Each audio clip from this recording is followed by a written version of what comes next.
আলাইকুম everyone, welcome to my another video. So আজকে আমরা নিয়ে এসেছি নতুন একটি গ্রাফিক্স কার্ডের ভিডিও।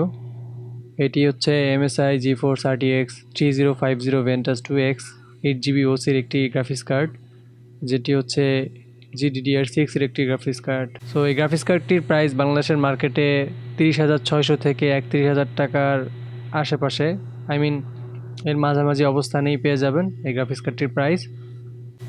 সো এই বাজেটের মধ্যে এই গ্রাফিক্স কার্ডটি খুবই পাওয়ারফুল এবং খুবই ভালো মানের একটি গ্রাফিক্স কার্ড।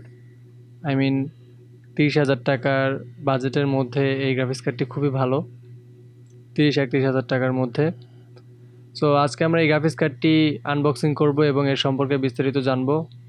সো চলুন কথা না বাড়িয়ে মূল ভিডিওতে প্রবেশ করা যাক। তো এর ব্র্যান্ড হচ্ছে MSI, এর চিপসেট হচ্ছে NVIDIA GeForce, সিরিজ হচ্ছে RTX 3000, চিপসেট মডেল হচ্ছে GeForce RTX 3050, মডেল হচ্ছে MSI GeForce RTX 3050 Ventus 2X 8GB OC, যেটি হচ্ছে ডুয়াল ফ্যানের একটি গ্রাফিক্স কার্ড। এর বুস্ট ইঞ্জিন ক্লক হচ্ছে 1807 MHz, ইন্টারফেস হচ্ছে PCI Express Gen 4.0 X8, graphics resolution max হচ্ছে 7680 ইন্টু 4320, ডাইরেক্টএক্স সাপোর্ট এটাতে পেয়ে যাবেন 12 API, OpenGL সাপোর্ট হচ্ছে 4.6, অ্যাপ্রক্স পাওয়ার কনজাম্পশন হচ্ছে 130 ওয়াট, রেকমেন্ডেড পাওয়ার সাপ্লাই হচ্ছে 550 ওয়াট, পাওয়ার কানেক্টরস হচ্ছে 8 পিনের একটি, কুলার টাইপ হচ্ছে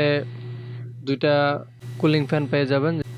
সো এর কুডা কোর্স হচ্ছে 2560 ইউনিটস।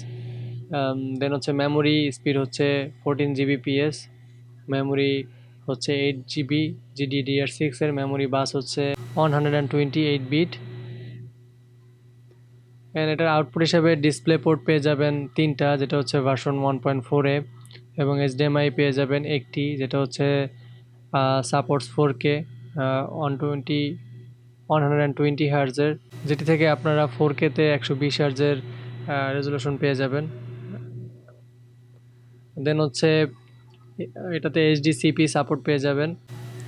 সো কার্ডের ডাইমেনশনস হচ্ছে 235 into 124 into 42 mm, body colour হচ্ছে ব্ল্যাক অ্যান্ড গ্রে, এবং বাংলাদেশের মার্কেটে এর ওয়ারেন্টি পেয়ে যাবেন 3 ইয়ার্সের।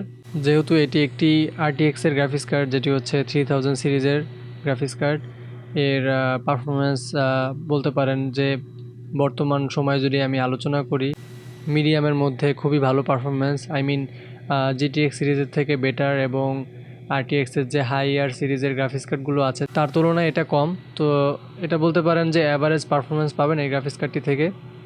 সো এই কার্ডটি বাজেটের মধ্যে বলতে পারেন যাদের বাজেট 30,000 টাকার আশেপাশে, তারা এই গ্রাফিক্স কার্ডটি নিতে পারেন। এই বাজেটের মধ্যে এই গ্রাফিক্স কার্ডটি খুবই ভালো, কারণ এর পারফরমেন্সের দিক থেকে যদি বলি, এর যে প্রোডাক্টিভিটির কাজের কথা যদি বলি, এবং যদি গেমিংয়ের কথাও বলি, এটার পারফরমেন্স অ্যাভারেজ পাবেন। অবশ্য আপনার এটাকে পাওয়ার আপ করার জন্য আপনার অবশ্যই 550 ওয়াটের পাওয়ার সাপ্লাই রেকমেন্ডেড করেছে ওরা। সো আপনারা অবশ্যই এটার সাথে একটি 550 ওয়াট বা এর বেশি পাওয়ার সাপ্লাই ইউজ করবেন। যদিও এটিতে অত বেশি পাওয়ার লাগে না, তারপরও আপনারা একটি 550 ওয়াট মিনিমাম নিয়ে রাখবেন এটার সাথে। সো ওভারঅল গ্রাফিক্স কার্ডটি খুবই ভালো, এবং এর বিল কোয়ালিটিও ভালো, এবং পারফরমেন্সের দিক থেকে যদি বলি, গ্রাফিক্স কার্ডটি থেকে আপনারা মোটামুটি 1080p এবং 4K লেভেলের যে ভিডিও এডিটিংগুলো আছে এবং যে কাজগুলো আছে সেগুলো অনায়াসেই করতে পারবেন, এবং এর পাশাপাশি 1080p গেমিংও করতে পারবেন। বর্তমানে যে আধুনিক গেমগুলো বের হয়েছে সেগুলো দিয়ে গেমিংও করতে পারবেন। তবে FPS কিছুটা আপনার ডিফারেন্স হতে পারে, যেহেতু বর্তমানে অনেক ধরনেরই হায়ার গ্রাফিক্স কার্ড বের হয়েছে, সেইগুলোর সাথে যদি কম্পেয়ার করেন তাহলে এটা পিছিয়ে থাকবে। তবে যদি আপনার প্রাইজের দিক থেকে যদি বলেন, তাহলে অবশ্যই এটা আপ টু দ্য মার্ক বলতে পারেন। এবং নর্মালি NVIDIA গ্রাফিক্স কার্ডের যে সফটওয়্যার সাপোর্টের কথা যদি বলি, RTX এর যে গ্রাফিক্স কার্ডটা, এটার সফটওয়্যার সাপোর্টও খুব ভালো। সো অ্যাভারেজ করলে এই গ্রাফিক্স কার্ডটি এই বাজেটের মধ্যে আমার কাছে ভালো মনে হয়েছে।